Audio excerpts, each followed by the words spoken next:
네, 여러분 안녕하세요. 강신의 수다입니다. 지난 아틱 방송편에서 예고해드린 대로 더 헌트 녹음해 보도록 하겠습니다. 2012년 작품이고요.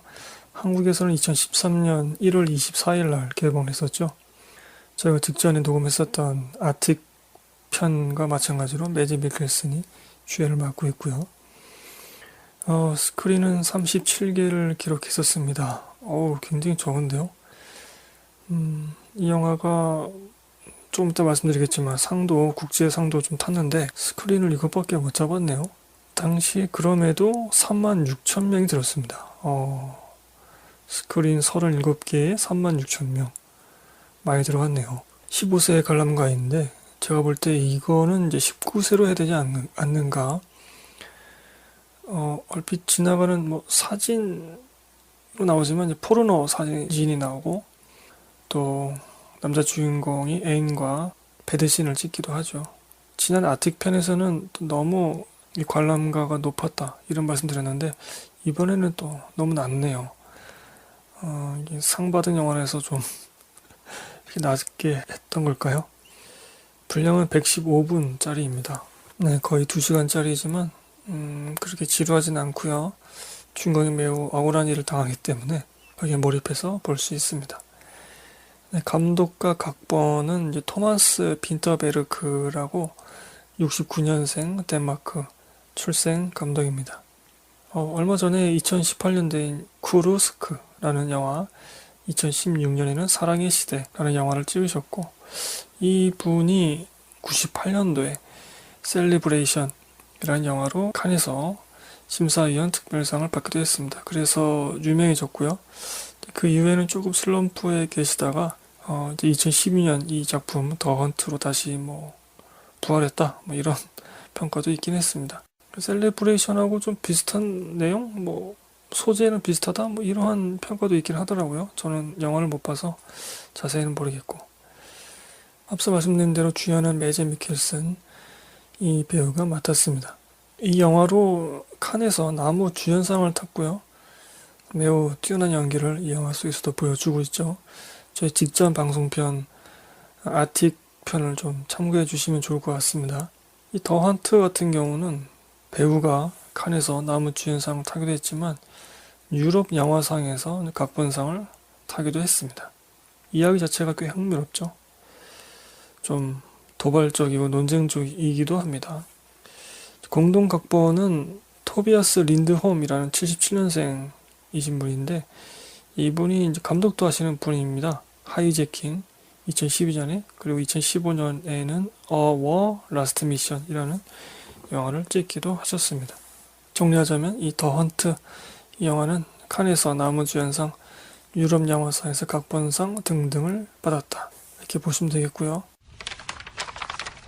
평론가 평을 좀 읽어볼까요? 사실은 평론가 평을 읽으면서 그 한 줄 평을 좀 비판하려고 제가 준비해놨는데 그렇게까지 할 필요는 없을 것 같고 김도훈 님이 8점을 주면서 이 메카시즘, 마녀 사냥에 대한 걸출한 우화가 지금 우리에게 보내는 교훈은 바로 이거다. 공동체가 믿는 정의가 꼭 진정한 정의는 아닐 수 있다는 것. 건조하게 날카롭다.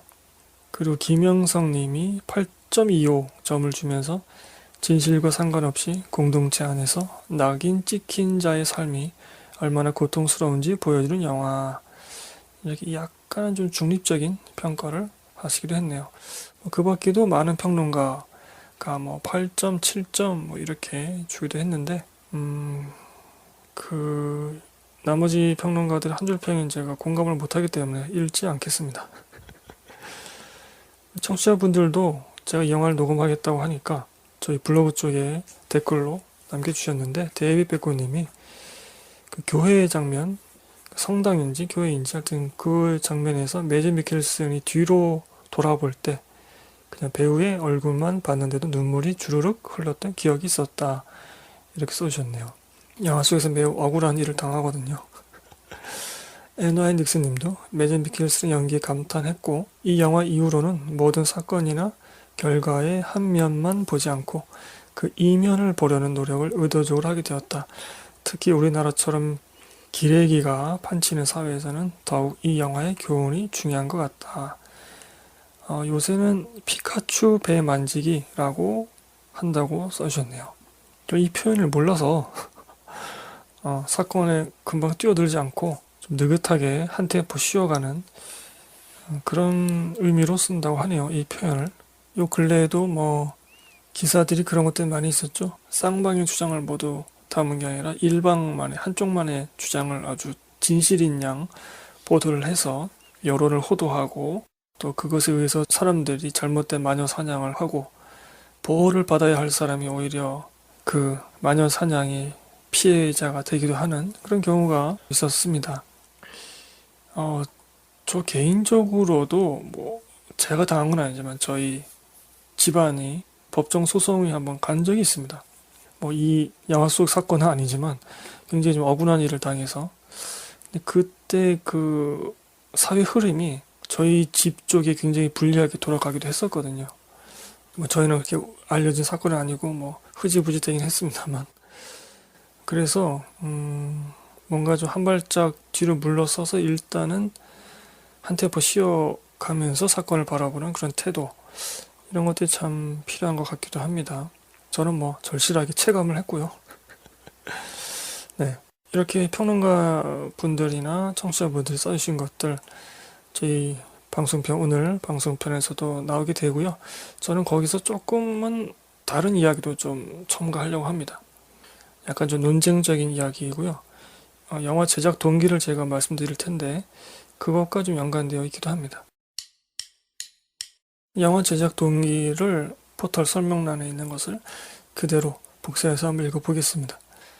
토마스 빈터베르그 감독은 영화 셀레브레이션의 성공 이후에 수많은 시나리오와 감독 제안을 받았다고 하네요.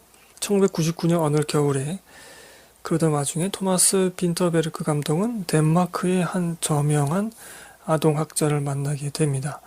그는 감독에게 아이들이 가지는 환상과 그에 따른 증상에 대한 비밀 서류를 보여주면서 아이들의 상상력이 만들어내는 억눌린 기억과 거짓말, 그리고 현대인들 사이에 무심결의 바이러스처럼 공유되고 동일화되는 생각들에 대한 이야기를 나눴다고 합니다.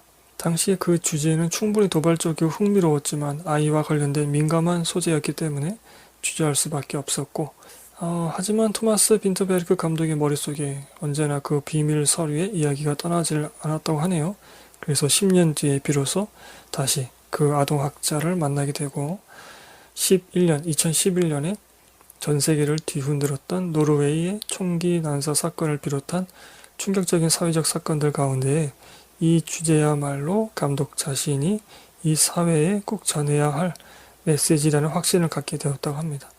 이후에 사건의 모티브에 대한 철저한 조사와 수정을 거듭한 작업을 통해서 실제와 허구가 절묘하게 어우러진 영화 더 헌트의 시나리오가 완성되었다고 합니다. 덧붙여서 이제 그 문서에 그럼 뭐가 있었냐? 그 아동학자가 뭔 얘기를 한 거냐?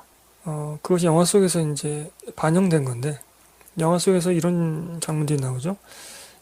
유치원 아이들이 실제로는 없었던 성추행 후유증을 보이는 모습, 그리고 아이들이 주인공의 집 지하실에 대해서 진술하는 부분, 이런 것들이 모두 문서에, 아동학자가 주었던 그 문서에 적힌 실화라고 합니다.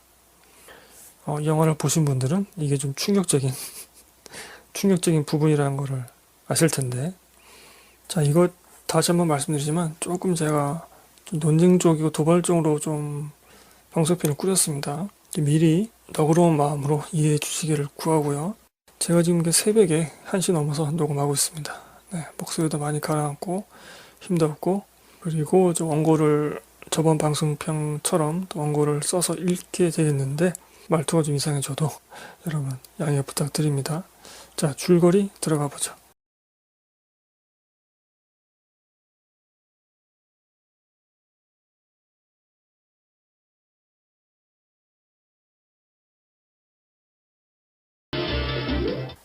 남자 주인공 매지 미켈슨이죠. 일반 학교의 교사였는데 학교가 문을 닫게 되어서 지금은 유치원 교사로 일하고 있습니다. 그러니까 보통 뭐 유치원이나 어린이집 교사 그러면 여성분들이 많이 하게 되잖아요. 그런데 이 영화 속에서는 남성인 주인공이 유치원 교사로 일하고 있는데 그런 이제 배경이 있었다. 일반 학교 교사였다. 유치원 아이들은 이제 함께 뒹굴고 활동적인 놀이를 할 수 있는 남자 주인공을 꽤 좋아합니다. 주인공도 상냥하고 다정하고 배려심 있는 태도로 아이들을 대하고 있죠. 이혼을 한 뒤에 남자 주인공은 아들의 양육권과 면접 교섭권을 사이에 두고 전 아내와 법정 다툼 중에 있습니다. 아들은 엄마를 떠나서 주인공에게 오고 싶어 하고 얼마 후 아들과 함께 살 예정인 것으로 영화에 나오게 됩니다. 유치원 여성 동료가 주인공에게 호감을 표하고 둘은 사귀게 되죠. 아들과 애인 모두의 사랑을 얻게 된 것입니다.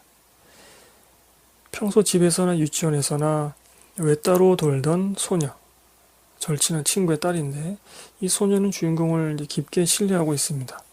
그런데 이 아이가 어느 날 주인공에게 성범죄를 당했다고 유치원 원장에게 말하게 되면서 영화가 심각한 부분으로 들어가게 됩니다. 자, 제가 이 말씀 드려야 될지 모르겠는데 지금 N번방 사건, 그 성착취 사건이 굉장히 이슈가 되었잖아요. 제가 그 사건과 연관해서 이 방송을 녹음한 게 아닙니다, 여러분. 오해하지 않으셨으면 좋겠고, 오래전부터 제가 계획을 하고 있던 방송편이었고, 또 뭐 아틱에서 매직 미켈슨이 나왔기 때문에 이어서 같이 주연을 맡은 이 영화를 총선 전에 하기로 했다. 그런 말씀을 드리겠습니다. 오해하지 않으셨으면 좋겠고요. 자, 오늘 방송편 이제 들어갈 텐데, 스포일러를 하겠습니다. 그리고 영화를 세 부분으로 나눠서 녹음을 할 겁니다. 이야기를 쭉 따라가면서 녹음을 할 거고요. 자, 스포일러 여러분 주의해 주시고, 일단 이 영화는 진실 여부가 중요한 영화가 아닙니다. 뭐 앞서서 어떤 평론가가 이상한 얘기도 했지만, 네, 그런 평가는 좀 아닌 것 같고,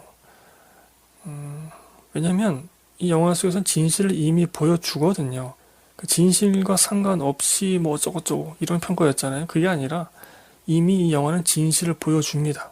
영화 제목처럼 사냥, 즉 마녀 사냥이 어떠한 과정으로 시작되고 전개되며 마녀 사냥의 피해자가 어떠한 피해를 받는지 보여주는 영화죠.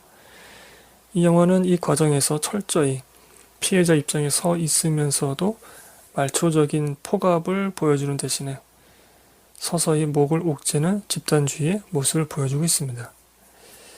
영화 속에서 주인공에게 더 연민을 느끼게 만드는 장치는 그의 성격과 친구 관계인데요. 그는 유치원 아이들에게나 자신의 친구들에게 평소 매우 상냥한 사람입니다. 마을 친구들과는 몇십 년을 함께 깊은 우정을 나눈 사이이죠. 어쩌면 그는 평범한 우리의 보통 모습인지도 모릅니다. 그러나 영화는 이 상냥하고 평범한 주인공이 성범죄자로 매도당하게 되며 절친한 친구들이 주인공을 일방적으로 낙인 찍는 모습을 보여줍니다. 영화를 보는 관객도 언제나 이런 사건에 처할 수 있음을 직접적으로 느끼게 해줍니다. 그러니까 주인공이 그냥 뭐 특별한 그런 사람이 아니라 그냥 우리 평범한 혹은 나 자신에 가까운 그런 모습을 보여주고 그 주변을 둘러싼 친구들도 뭐 그냥 우리 동네에서 오래 친구로 지냈던 그런 친구들의 모습이란 말이죠. 근데 그 사람들이 나를 일방적으로 매도하고 낙인 찍게 된다. 언제나 일어날 수 있는 사건이죠. 나에게도. 이 영화는 단순히 집단 마녀 사냥의 폐해를 비판하는 것에 머물지 않고 바로 나의 친구들과 가족, 애인 등이 나의 평소 행실에 상관없이 나를 매도하고 사냥할 수 있음을 관객에게 말해주고 있는 거죠. 여기에 주인공 역을 맡은 매직 미켈슨의 매우 실감나는 연기가 또 큰 몫을 했고요. 영화는 크게 세 부분으로 나뉩니다.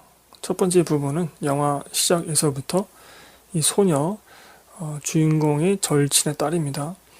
이 소녀가 원장에게 거짓 성범죄 피해 진술을 말하기 전까지 여기가 첫 번째 부분으로 볼 수 있죠. 이 첫 번째 부분에서 영화는 관객을 위해서 또 중후반 영화적 재미를 위해서 여러 정보를 쏟아냅니다. 좀 지루하게 느낄 만한 화면의 나열들을 집중해서 봐야 할 이유이기도 하죠. 영화를 시작하면 이제 나이 먹은 아저씨들이 네, 아니 몸도 좀 멋진 몸들이 좀 나왔으면 좋았을 것 같은데 나이 먹은 아저씨들이 발가벗고 11월 추운 날 호수에 뛰어들면서 노는 그런 모습이 나옵니다. 남자들이 노는 뭐 전형적인 그런 바보 짓이죠. 이때 한 친구가 먼저 호수에 뛰어들고 이내 몸에 쥐가 났다고 하소연을 합니다. 그러게 왜 그렇게 추운 날에 차가운 물속에 뛰어드는 겁니까? 여하튼 이제 쥐가 났다고 막 외치니까 이 친구를 구하러 옷을 입은 채로 그대로 호수에 뛰어드는 친구가 바로 매즈 미켈슨이 맡은 이 주인공입니다. 남자 주인공. 즉 이 마을 남자들은 발가벗고 놀 정도로 어릴 때부터 매우 친한 사이였고 그 중에서도 주인공은 상냥하고 착한 마음씨를 가지고 있음을 보여주는 단적인 그런 장면이죠. 멀찍이 주인공 아들의 대부인 친구가 우리가 알고 있는 그 대부입니다. 이 사람은 그냥 관전만 하고 있는데 이것은 그가 이런 육체적인 놀이를 즐기는 것보다 지적인 사람임을 암시하는 것이기도 한 것 같아요. 그래서 후반에 그는 친구들 중에서 유일하게 주인공을 도와주면서 어떤 지적인, 법률적인 도움을 주기도 하죠. 이 영화 첫 시퀀스는 영화 마지막과 선명히 대비되면서 마녀 사냥의 특성을 여실히 느끼게 해주는 또 그런 발판이 되기도 합니다.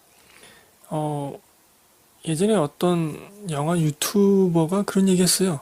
좋은 영화는 영화의 첫 장면 혹은 뭐 첫 시퀀스 그리고 영화의 엔딩 이 둘을 비교했을 때 주제가 더 극명하게 드러나는 그런 영화, 좋은 영화다. 그리고 대부분의 감독들도 이제 그런 식으로 구성을 한다는 거죠. 이 영화도 마찬가지입니다. 이 첫 번째 부분에서 주인공은 아들을 매우 끔찍히 사랑하고 아들과 사이도 좋은 매우 상냥한 다정한 아버지임을 보여줍니다. 부자 관계가 굉장히 좋아요. 그래서 이 아들이 어머니를 떠나서 아버지랑 살기로 결심한 거죠. 부모가 이혼을 한 상태인데 그리고 이 주인공은 출근하자마자 유치원 아이들의 장난을 그대로 받아주고 아이들의 동적인 에너지 활동에 적극적으로 참여하는 직업정신이 있는 것은 물론 아이들을 사랑하는 교사임을 보여줍니다. 그러니까 아이들은 이렇게 좀 육체적인 움직임을 받아주는 사람이 있어야 되거든요. 무엇보다 이제 한 소녀와 연관된 장면들이 이 첫 번째 부분에서 나오게 됩니다. 이 소녀의 아버지와 주인공은 매우 절친한 사이입니다. 소녀의 아버지는 주인공이 거짓말을 할 때 나오는 버릇, 눈을 실룩대는 그 버릇까지 알고 있습니다. 또 그것을 이 주인공이 부정하지 않죠. 간파당한 걸. 이 친구는 주인공의 마음을 어루만져 주기도 합니다. 여하튼 매우 절친이에요. 근데 이 절친의 딸인 그 소녀는 어딘가 소외당하는 모습을 영화 초반에 보여줘요. 유치원 친구들과 섞여 노는 모습이 영화상에 나오지도 않았고 또 가족들도 소녀를 약간 좀 방종하는 그런 느낌입니다. 영화에서 이 소녀는 길을 잃은 채 첫 모습이 영화에 나오게 되는데 가족들은 이 소녀가 사라진 것도 모르고 있었습니다. 물론 가족이 이 딸을 사랑하지 않는 건 또 아니지만요. 이 소녀의 오빠라는 작자는 나이 어린 여동생 앞에 이제 포르노 사진을 보이기도 합니다. 이 포르노 사진과 그때 나오는 오빠의 대사, 영화의 번역되기로는 작대기라고 이제 번역이 되어 있는데 그 오빠의 대사에 대한 기억을 활용해서 여동생은 주인공을 성범죄자로 낙인 찍게 되죠. 그런 정보들이 영화 초반에 막 쏟아져 나옵니다. 남자 주인공은 항상 혼자 있는 이 소녀를 돕습니다. 심지어 그녀의 버릇, 걸을 때 바닥에 그어져 있는 선을 밟지 않는 그 버릇을 탓하거나 비웃지 않고 존중하는 모습을 보여줍니다. 이런 대사를 하죠. 너는 바닥선을 보렴, 나는 앞을 볼게. 그래서 내가 걸어가는 대로 따라오면 돼. 너는 바닥선만 신경 써. 이런 거죠. 배려하는 거죠. 존중해주고. 어린아이의 독특한 버릇 또는 강박을 기억하는 어른은 그리 많지 않습니다. 정말 많지 않아요. 내 친구도 내 버릇과 내가 자주 보이는 강박 증세 이런 거 잘 기억 못해요. 근데 지금 영화상에서 주인공은 그걸 기억하고 있었습니다. 이 소녀의 거를. 그만큼 이 소녀에 대해서도 애정이 있었다는 거죠. 이 둘의 관계는 좀 각별하죠. 영화는 이처럼 초반 10분, 20분 아래 영화 속 세계관과 캐릭터 특성, 중후반에 쓰일 영화적 장치들을 모두 화면 정보로 보여줍니다. 이것들을 놓치면 이후 나올 영화 화면의 의미를 10분 느끼기 어렵고요. 영화의 두 번째 부분은 이제 드디어 소녀가 거짓말을 해서 주인공이 마을 사람들로부터 궁지에 몰리는 내용으로 되어 있습니다. 이때 여러 나오는 이른바 착한 편견들을 주목할 필요가 있죠. 소녀는 주인공에게 입술 뽀뽀도 하고 하트 모양의 선물도 줍니다. 선물만 주었다면 주인공이 받았겠지만은 입술 뽀뽀까지 했기 때문에 주인공은 이 선물을 받지 않으려고 합니다. 우리나라 옛날에는 그냥 입술 뽀뽀하고 그게 큰 문제는 아니었지만 외국에서는 이제 그것이 어떤 너무나 많은 어른들이 성적인 의미로 아이에게 그런 학대로 입술 뽀뽀를 하고 했기 때문에 외국에서는 그런 것들 굉장히 금기시하죠. 또 요즘에 우리나라도 이제 그런 추세에 동참하는 걸 알고 있는데 그 아이가 주인공에게 입술 뽀뽀까지 했기 때문에 주인공은 이 선물을 받지 않으려고 하고 오히려 입술 뽀뽀는 부모에게만 하라고 타이르죠. 자신이 건넨 모든 것이 부정당한 이 소녀는 자신이 선물을 주지 않았다고 거짓말을 합니다. 그리고 기분이 상한 상태에서 저녁에 유치원 원장에게 주인공이 자신에게 남자 성기, 번역으로 된 거는 고추라고 번역됩니다. 그 남자 성기를 보여주었고 그 성기가 막대기처럼 앞으로 뻗어 있었다라고 얘기를 합니다. 네, 이게 무슨 의미인지 여러분 아시죠? 유치원 원장은 당연히 이 말을 심각하게 받아들이죠. 여기까지는 어쩌면 당연한 그런 수순인지도 모릅니다. 주인공은 직업 윤리에 맞게 행동했고 입술 뽀뽀하지 말아라 이렇게 얘기했고 또 아이는 악의 없이 기분에 따라서 언행을 했고 유치원 원장은 자신의 직분에 맞게 주인공을 의심하기 시작합니다. 그러나 문제는 이렇게 한번 자리 잡은 자신의 선입견을 전혀 의심하지 않는 데에 있습니다. 원장은 이렇게 말합니다. 아이는 거짓말을 하지 않아요. 이렇게 말하죠. 유치원 원장으로서 아이를 사랑하는 마음에서 그렇게 말을 했던 것이겠죠. 그러나 이 말은 상당히 잘못된 말이죠. 그 아이 키우시는 분들은 잘 아시겠고 어린이집이나 유치원 교사한테 한번 문의를 해보십시오. 이 말이 맞는 말인지. 아이를 보호하고 사랑해야 한다는 것과 아이의 말을 무조건 믿어야 한다는 건 전혀 다른 이야기입니다. 아이는 악의 없이 거짓말을 하거나 의도치 않게 성적인 행위를 하거나 사실과 전혀 다른 망상을 하거나 어른의 관심을 얻기 위해서 어른을 속이기도 합니다. 극중의 소녀는 사건 이후에 부모와 오빠의 관심을 획득합니다. 제가 그전에는 약간 좀 외따로 놀고 방종당하고 이런 걸로 제가 말씀드렸잖아요. 근데 이 사건 이후에는 가족의 관심을 받게 되죠. 그래서 오빠는 이 소녀를 보면서 눈물을 머금기도 합니다.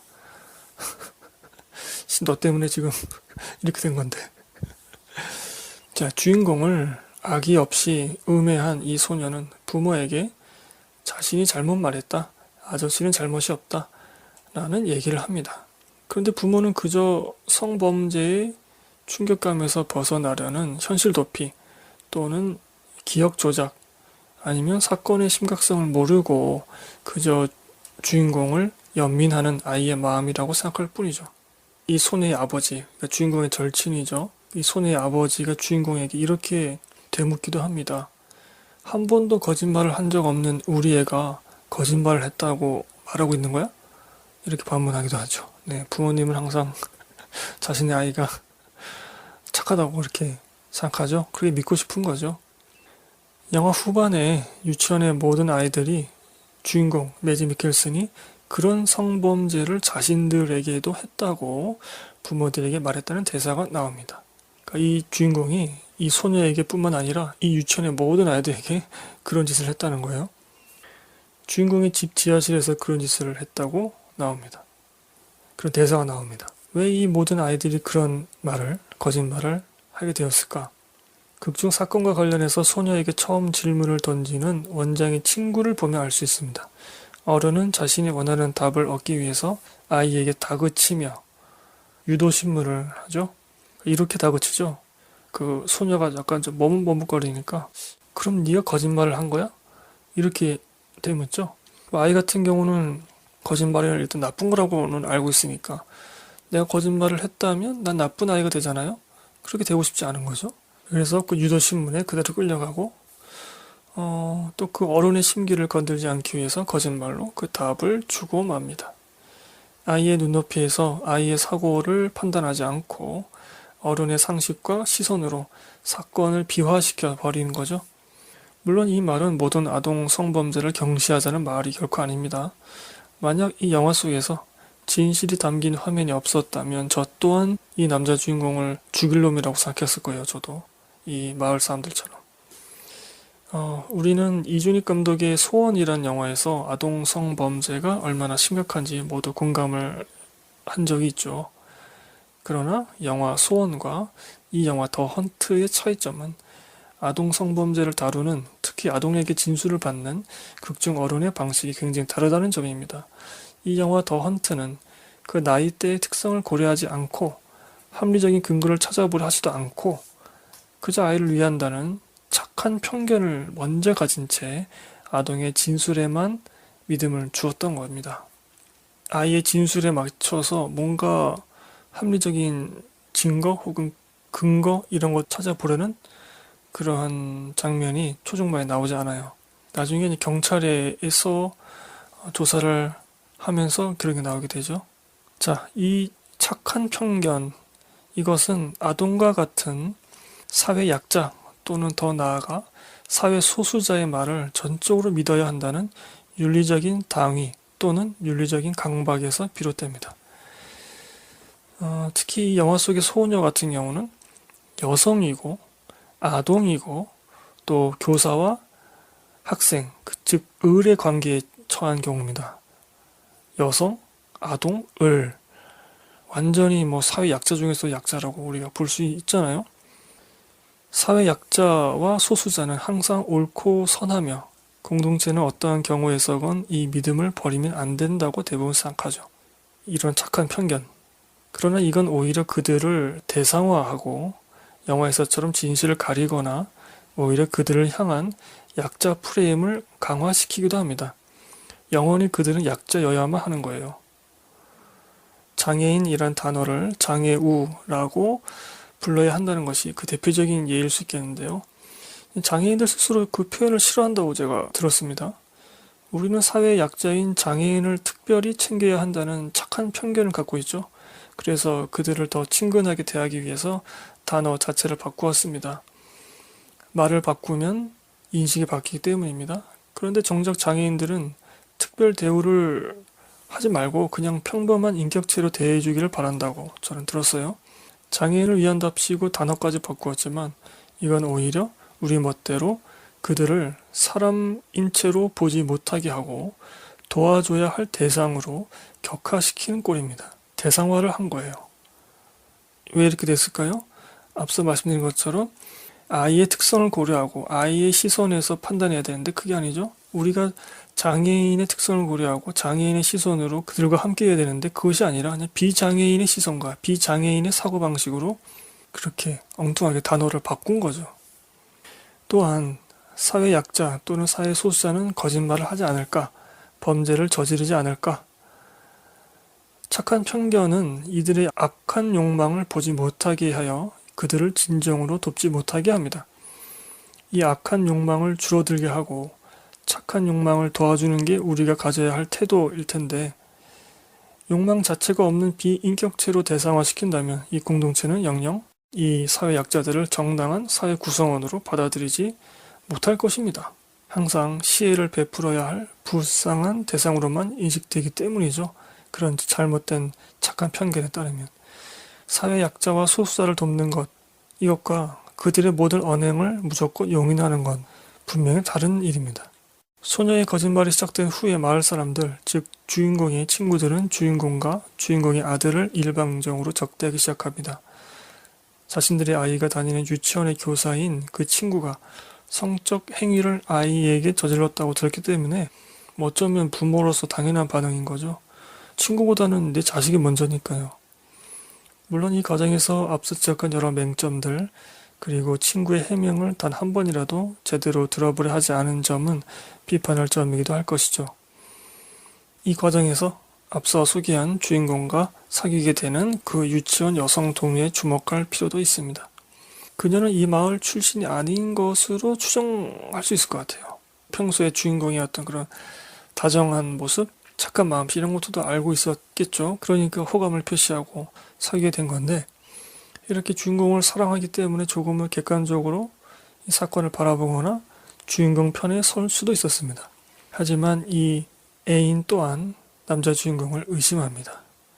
집단주의 혹은 마녀사냥, 이것은 그 집단 내부 구성원뿐만 아니라 외부 구성원의 사고까지 마비시킵니다. 이 프레임이 발동된 순간, 이 마녀사냥이 시작된 순간 집단의 내부 외부 가리지 않고 모두의 눈이 멀어버립니다. 사람의 신뢰라는 건 이처럼 신기루 같은 면이 있습니다. 때로는 말 몇 마디, 돈 몇 푼, 얼핏 보이는 행동 몇 개 등에 의해서 그 강력해 보이던 신뢰감이 산산조각 나기도 하죠. 사람을 믿는다는 건 쉬운 일이 아닙니다. 반면에 뒤통수 치는 인간들이 많은 것도 사실이죠. 여하튼 적어도 이 마녀 사냥 프레임에 쉽게 빠지지 않기 위해서 조금은 더 신중해질 필요가 있는 건 분명해 보입니다. 기계적 중립을 하자는 말은 아니죠. 균형을 잡는 것이 필요한데 또 그것이 어려우니까. 자, 연상호 감독의 애니메이션 사이비가 있었습니다. 이 애니메이션에서 사이비 종교를 다루고 있기도 하지만 진실을 판단하는 인간의 연약한 모습을 보여주기도 합니다. 진실을 말하는 악인으로 평가받는 사람, 그리고 거짓을 말하는 선인으로 평가받는 사람, 이 사람 중에서 우리는 누구에 더 주목해야 되는가? 진실을 말하는 악인, 거짓을 말하는 선인, 누구에 더 주목해야 할까요? 또는 메시지와 메신저 중에서 어느 것에 더 주목해야 될까? 이 영화 더 헌트는 거짓을 말하는 선인에 주목한 탓에, 여기서는 그 소녀를 말하는 거죠. 거짓을 말하는 선인에 주목한 탓에 선량한 주인공이 피해를 입죠. 더 깊게 들어가 보면은 사회 약자인 아동은 반드시 착할 것이고 거짓말을 하지 않을 것이란 착한 편견에 휘둘린 겁니다. 이것은 사회 약자는 반드시 그래야 한다는 또 다른 억압이 될 수 있습니다. 이 착한 편견의 기준에 어긋나면 그 사람은 더 이상 사회 약자가 아닌 것으로 판단받을 수도 있습니다. 아니, 이 사회 약자가, 이 착한 사람이 거짓말을 할 리가 없어. 그러니까 거짓말을 한 사람은 사회 약자가 아닌 거야. 너를 도울 이유가 없어. 이렇게 되는 거죠. 이게 맞나요? 그렇지 않죠? 사회 약자를 돕는 것과 이들을 믿는 것은 분명 다른 일입니다. 거짓말을 하고 죄를 저질러도 그 사람이 여전히 사회 약자 위치에 있다면 선악 상관없이 우리 공동체는 그 약자를 도와야 한다고 생각합니다, 저는. 공동체 의식을 선악 구분의 윤리주의에 가두면 안 된다. 영화 세 번째 부분에서 주인공의 반려견이 마을의 누군가에 의해서 죽습니다. 이건 영화 결말 장면에 대한 암시이기도 하고요. 개를 죽였지만 이건 주인공의 가족을 죽인 거죠.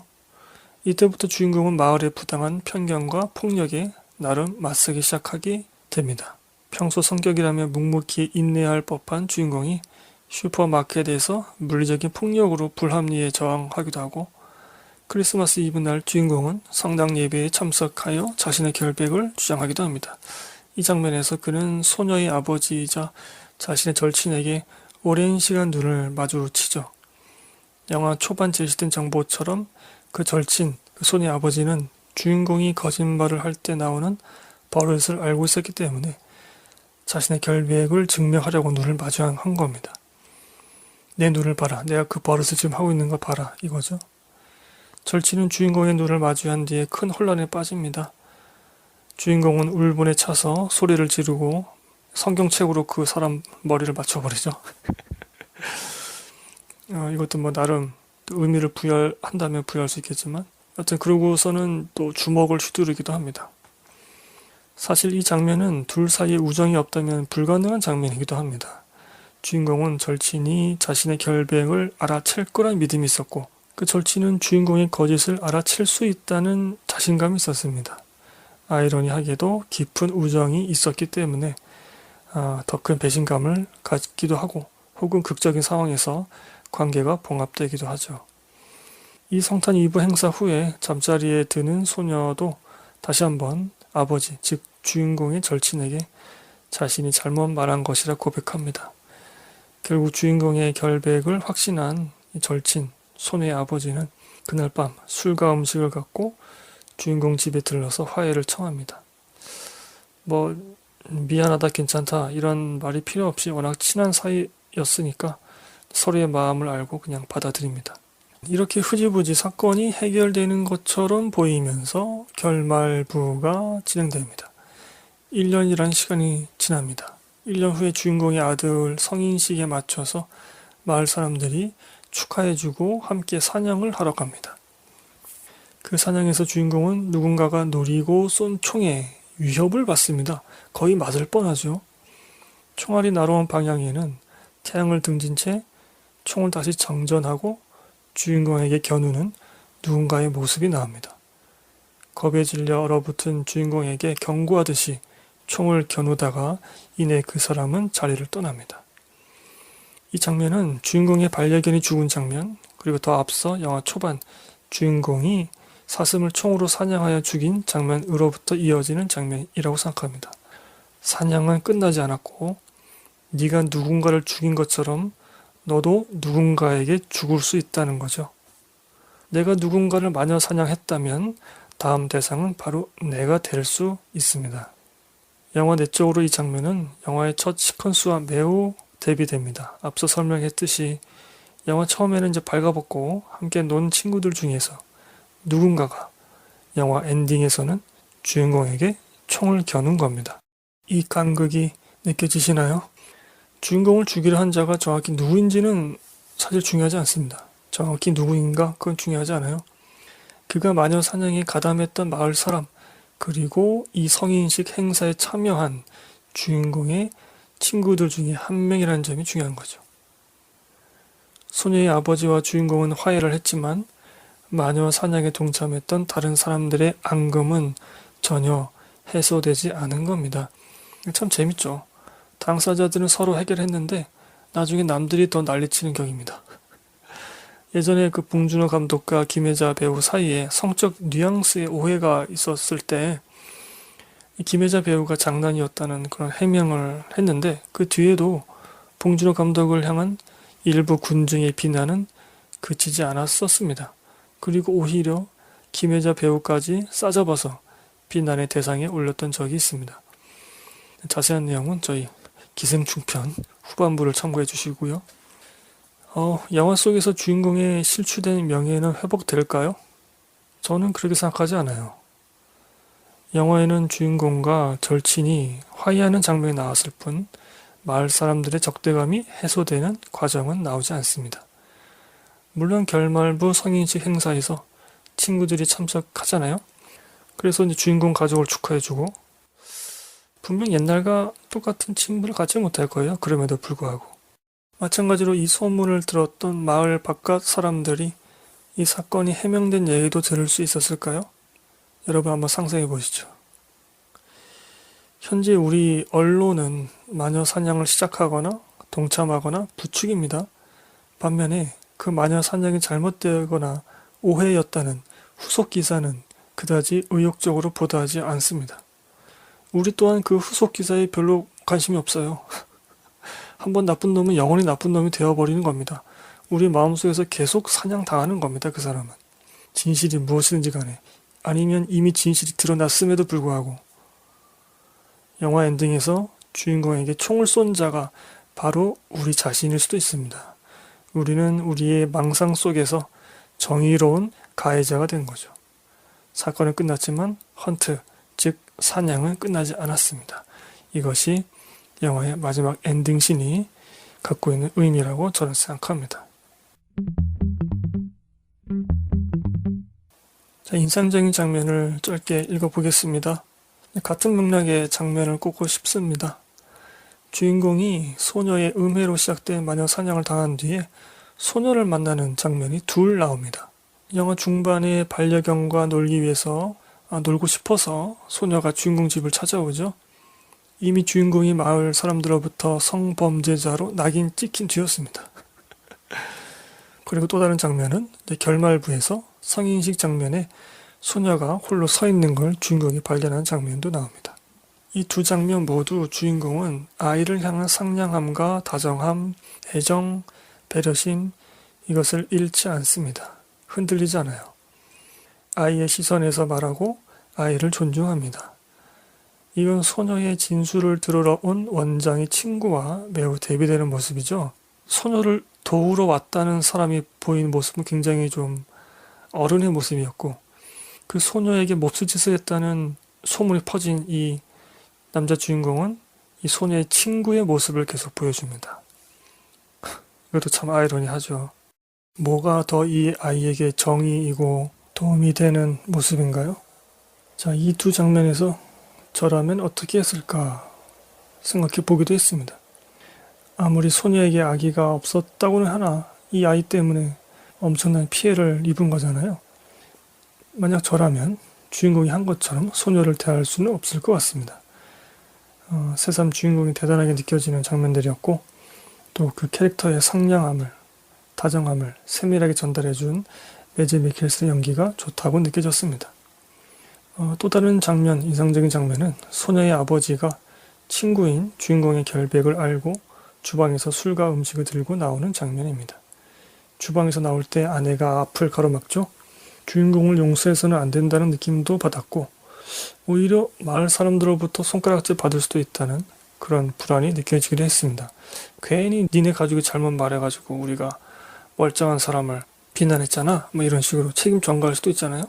사람이란 이제 그런 동물이죠. 이미 일이 너무 커졌거든요. 그래서 아내가 아마 그런 마음 심정이었지 않았을까. 하지만 소녀의 아버지는 그 전까지 보여준 모습과 달리 카리스마 있게 단 두 마디를 던지고 아내를 제치면서 주인공이 집으로 향합니다. 토마스 보 라슨이라는 배우가 연기했는데 영화 전반적으로 이 배우 연기도 좋다고 느껴졌습니다. 자, 여기까지 인상적인 장면이었습니다.